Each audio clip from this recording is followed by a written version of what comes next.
Hi friends, ഇന്നത്തെ നമ്മുടെ video നേന്ത്രപ്പഴം ഉപയോഗിച്ച് അടിപൊളി ടേസ്റ്റിലുണ്ടാക്കുന്ന അച്ചാറിൻ്റെ റെസിപ്പിയാണ്. ഇത് എരിവ് ടേസ്റ്റിലുള്ള അച്ചാറാണ്. നമുക്കിത് മാസങ്ങളോളം സൂക്ഷിച്ചു വെച്ച് ഉപയോഗിക്കാം. ഇനി നമുക്ക് റെസിപ്പി ഒന്ന് കണ്ടു നോക്കാം. ഇതിലേക്ക് നന്നായി പഴുത്ത 1 കിലോ നേന്ത്രപ്പഴം ഞാൻ എടുക്കുന്നുണ്ട്. ഈ പഴം നമുക്ക് ചെറുതായി മുറിച്ചെടുക്കണം. ഇനി ഇതിലേക്ക് 2 ഉണ്ട വെള്ളുള്ളിയും വലിയൊരു കഷ്ണം ഇഞ്ചിയും എടുക്കണം. നമ്മുടെ നാട്ടിലൊക്കെ കിട്ടുന്ന ചെറിയ ഇനം വെള്ളുള്ളിയാണെങ്കിൽ 4 ഉണ്ട വെള്ളുള്ളി എടുക്കണം.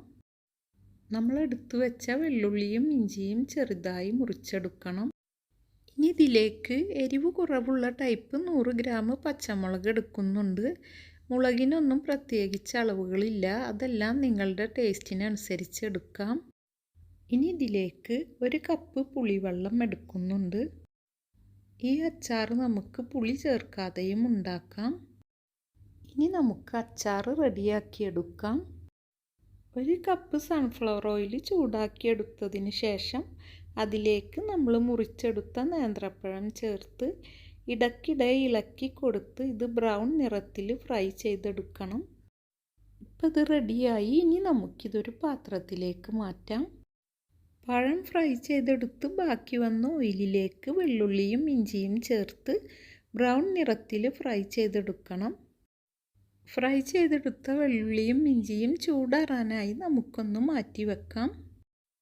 വെള്ളുള്ളിയും ഇഞ്ചിയും ഫ്രൈ ചെയ്തെടുത്ത് ബാക്കി വന്ന ഓയിലിലേക്ക് പച്ചമുളക് ചേർത്ത് കൊടുത്തു. ഇനി നമുക്കിതൊന്ന് വഴറ്റിയെടുക്കണം. ഇപ്പോൾ മുളകിൻ്റെ കളറൊക്കെ മാറിത്തുടങ്ങി. ഇനി നമുക്കിതിലേക്ക് ആവശ്യത്തിനുള്ള മുളക് പൊടി ചേർത്ത് കൊടുക്കാം. ഞാനിതിലേക്ക് 3 ടേബിൾ സ്പൂൺ മുളക് പൊടിയാണ് ചേർത്തത്. ഇതിൽ പച്ചമുളക് കൂടുതലുള്ളതുകൊണ്ട് ഒരുപാട് മുളക് പൊടി ചേർക്കേണ്ട ആവശ്യമില്ല. ഇപ്പോൾ മുളക് പൊടി ചേർത്ത് 1 മിനിറ്റ് വഴറ്റിയെടുത്തു. ഇനി ഇതിലേക്ക് നമുക്ക് പുളിവെള്ളം ചേർത്ത് നന്നായി മിക്സ് ചെയ്തെടുക്കണം. പുളിവെള്ളം ഇതിൽ നിർബന്ധമുള്ള റെസിപ്പിയല്ല. പുളിവെള്ളത്തിന് പകരം നമുക്ക് നോർമൽ വാട്ടർ ഉപയോഗിക്കാം. നമ്മളിതിൽ പുളിവെള്ളം ചേർത്തത് കൊണ്ട് ഈ ടൈമിൽ 1/4 കപ്പ് വിനീഗർ ഞാൻ ചേർക്കുന്നുണ്ട്. പുളിവെള്ളം നമ്മൾ ചേർക്കുന്നില്ലെങ്കിൽ ഈ ടൈമിൽ കൂടുതൽ വിനീഗർ ചേർക്കണം. ഇപ്പോൾ പുളിയും വിനീഗറും നന്നായി തിളച്ച് മിക്സായി വന്നു. ഈ ടൈമിൽ ഇനി ഇതിലേക്ക് ആവശ്യത്തിന് ഉപ്പ് ചേർത്ത് നന്നായി മിക്സ് ചെയ്തെടുക്കണം. ഇപ്പോൾ നമ്മളിതിൽ ചേർത്ത പച്ചമുളക് നന്നായി വെന്ത് കുറുകി വന്നു.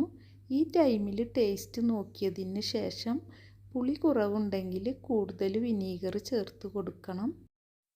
ഇത് ടേസ്റ്റ് ചെയ്ത് നോക്കിയപ്പോൾ പുളിയുടെ ടേസ്റ്റ് നല്ല കുറവാണ്. ഈ ടൈമിൽ ഇതിലേക്ക് 1/4 കപ്പ് വിനീഗറും 1/4 കപ്പ് വെള്ളവും കൂടെ മിക്സ് ചെയ്ത് ചേർക്കുന്നുണ്ട്. ഇനി ഇത് നന്നായി മിക്സ് ചെയ്ത് തിളപ്പിച്ചെടുക്കണം. ഈ ടൈം കൊണ്ട് നമുക്കിതിലേക്ക് വേണ്ട ബാക്കി ഇൻഗ്രീഡിയൻസുകളൊന്ന് റെഡിയാക്കിയെടുക്കാം. നമ്മൾ നേരത്തെ ഫ്രൈ ചെയ്ത് വെച്ചിരുന്ന പഴം ഇപ്പോൾ ചൂടാറി വന്നു. ഞാനിതൊന്ന് പൊടിച്ചെടുക്കുന്നുണ്ട്. ഇത് പൊടിച്ചെടുക്കണമെന്ന് നിർബന്ധമില്ല. ഇപ്പോൾ ഇത് നന്നായി തിളച്ച് വന്നു. ഈ ടൈമിൽ ഇതിലേക്ക് 1/2 സ്പൂൺ മഞ്ഞൾപ്പൊടിയും ചേർത്ത് നന്നായി മിക്സ് ചെയ്തെടുത്തതിന് ശേഷം നമ്മൾ പൊടിച്ചു വെച്ച നേന്ത്രപ്പഴം ചേർത്ത് നന്നായി മിക്സ് ചെയ്തെടുക്കണം. പഴം പൊടിച്ച് ചേർക്കുമ്പോൾ നമുക്ക് ഈ അച്ചാർ പിറ്റേ ദിവസം തന്നെ ഉപയോഗിക്കാം. പൊടിക്കാതെ ചേർക്കുമ്പോൾ സാധാരണ അച്ചാർ ഉണ്ടാക്കുന്ന പോലെ 1 വീക്കിന് ശേഷം ഉപയോഗിക്കുമ്പോഴേ യഥാർത്ഥ ടേസ്റ്റ് കിട്ടൂ.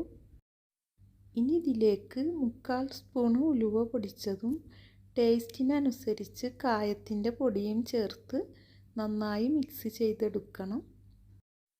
ഇതിലേക്ക് അല്പം കറിവേപ്പിലയും ടേസ്റ്റ് ബാലൻസിന് വേണ്ടി 1 സ്പൂൺ ഷുഗറും ചേർക്കുന്നുണ്ട്. അച്ചാറിന് മധുരം വേണമെന്നുള്ളവർക്ക് കൂടുതൽ മധുരം ചേർക്കാം. ഇനി ഇത് നന്നായി മിക്സ് ചെയ്തെടുക്കണം. ഇനി ഇതിലേക്ക് ഫ്രൈ ചെയ്തെടുത്ത വെള്ളുള്ളിയും ഇഞ്ചിയും പൊടിച്ചെടുത്തത് ചേർത്ത് കൊടുക്കണം. ഇനി ഇത് നന്നായി മിക്സ് ചെയ്തെടുത്തതിന് ശേഷം തിളപ്പിച്ചെടുക്കണം.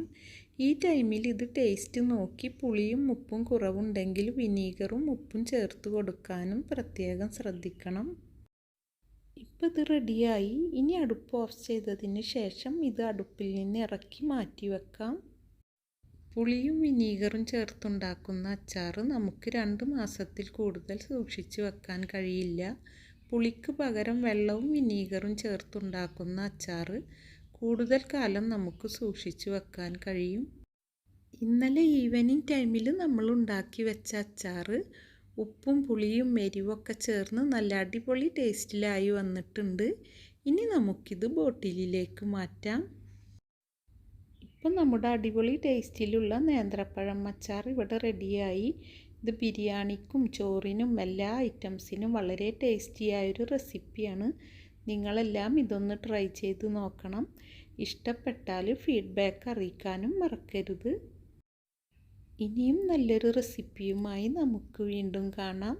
നിങ്ങൾക്കെല്ലാം നല്ലത് വരട്ടെ എന്ന് പ്രാർത്ഥിച്ചുകൊണ്ട് നിങ്ങൾക്കെല്ലാം എൻ്റെ സലാം.